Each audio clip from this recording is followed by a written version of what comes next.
Saudara-saudari yang dikasihi oleh Tuhan Yesus Kristus, selamat bertemu kembali di dalam program Arus Hayat Voice. Tema kita kali ini adalah aliran Roh Kudus. Kisah Para Rasul pasal 1 ayat 8 berkata, "Tetapi kamu akan menerima kuasa kalau Roh Kudus turun ke atas kamu, dan kamu akan menjadi saksiku di Yerusalem dan di seluruh Yudea dan Samaria dan sampai ke ujung bumi." Kemudian Kisah Rasul pasal 8 ayat 25, setelah keduanya bersaksi dan memberitakan firman Tuhan, kembalilah mereka ke Yerusalem, dan dalam perjalanannya itu mereka memberitakan Injil dalam banyak kampung di Samaria. Kisah Rasul pasal 8 ayat 26, kemudian berkatalah seorang malaikat Tuhan kepada Filipus, katanya, "Bangunlah dan berangkatlah ke sebelah selatan menurut jalan yang turun dari Yerusalem ke Gaza. Jalan itu jalan yang sunyi." Demikianlah firman Tuhan.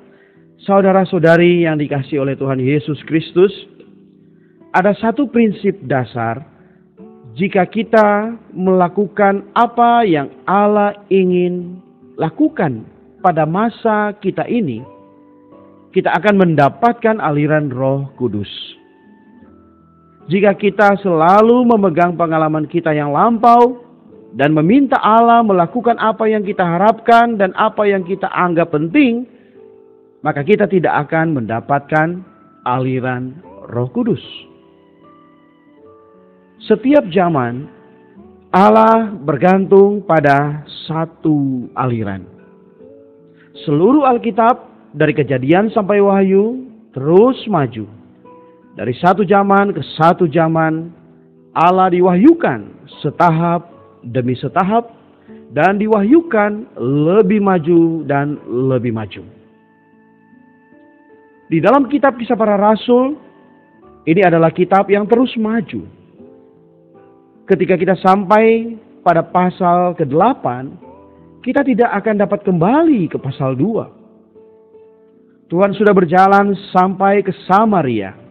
Jika kita kembali ke Yerusalem, bagaimana kita dapat sampai ke ujung bumi? Di mana Tuhan berada, di situ ada jalan.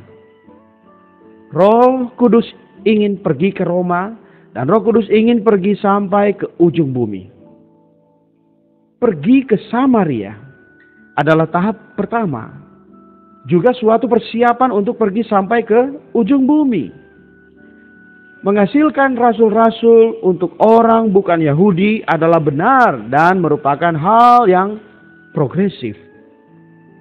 Setelah keluar dari Yerusalem, lalu ingin kembali dan tetap tinggal di Yerusalem, itu salah, saudara-saudari. Rasul-rasul untuk orang bukan Yahudi, mereka harus terus maju sampai tiba di Roma. Ibrani 10 ayat 25 mengatakan, "Janganlah kita menjauhkan diri dari pertemuan-pertemuan ibadah kita seperti dibiasakan oleh beberapa orang, tetapi marilah kita saling menasihati, dan semakin giat melakukannya menjelang hari Tuhan yang mendekat." Ayat ini mengatakan untuk tidak menjauhkan diri dari pertemuan-pertemuan ibadah. Di dalam ayat selanjutnya dikatakan, "Sebab jika kita sengaja berbuat dosa sesudah memperoleh pengetahuan tentang kebenaran, maka tidak ada lagi korban untuk menghapus dosa itu." Ayat ini mengandung arti bahwa jika kita berhenti dari pertemuan ibadah dalam Kristus, maka tidak akan ada lagi kurban penghapus dosa. Sebab itu di dalam kitab Ibrani hanya ada satu pikiran mendasar, yaitu terus bergerak maju. Kita harus maju. Aliran Roh Kudus terus bergerak maju. Di dalam 2 Samuel pasal 6 ayat 23 berkata, bahwa Mikal binti Saul tidak mendapat anak sampai hari matinya. Tetapi sebaliknya Batsyeba ibu Salomo di dalam 2 Samuel pasal 12 ayat 24, di situ dikatakan, Kemudian Daud menghibur hati Batsheba istrinya. Ia menghampiri perempuan itu dan tidur dengan dia. Dan perempuan itu melahirkan seorang anak laki-laki. Lalu Daud memberi nama Salomo kepada anak itu. Tuhan mengasihi anak ini. Saudara-saudari, apakah arti keturunan? Yaitu adanya suatu kelanjutan. Batsheba memiliki anak dan diberi Salomo karena Allah mau melalui anak ini Allah mendapatkan jalan. Allah mendapatkan kelanjutan dari garis Roh Kudus Allah yang ingin mendapatkan dan melakukan pekerjaannya di masa itu, yaitu melalui Salomo.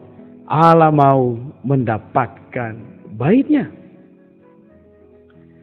Sepanjang zaman, orang yang dipakai Allah sepertilah batu-batu loncatan di dalam sebuah aliran sungai.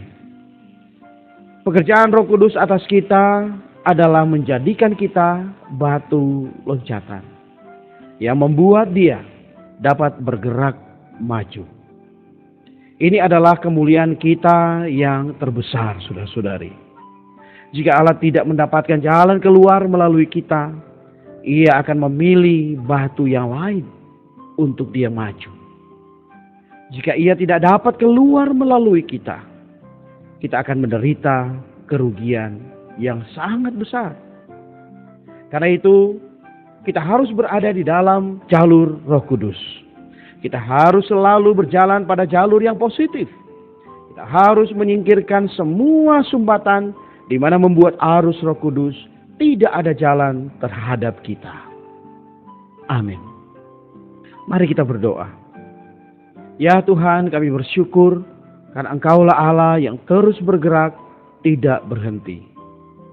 Engkau bergerak terus maju untuk menggenapkan rencana-Mu. Tuhan, aku mau ada di dalam pergerakan Roh itu. Melalui aku, Engkau bisa memperoleh jalan. Melalui aku, Engkau menggenapkan rencana-Mu. Ya Tuhan, pakailah aku untuk kemuliaan-Mu. Karena inilah yang Engkau perkenan. Amin. Demikianlah firman Tuhan. Sampai bertemu di kesempatan berikutnya. Kasih karunia-Nya menyertai kita sekalian.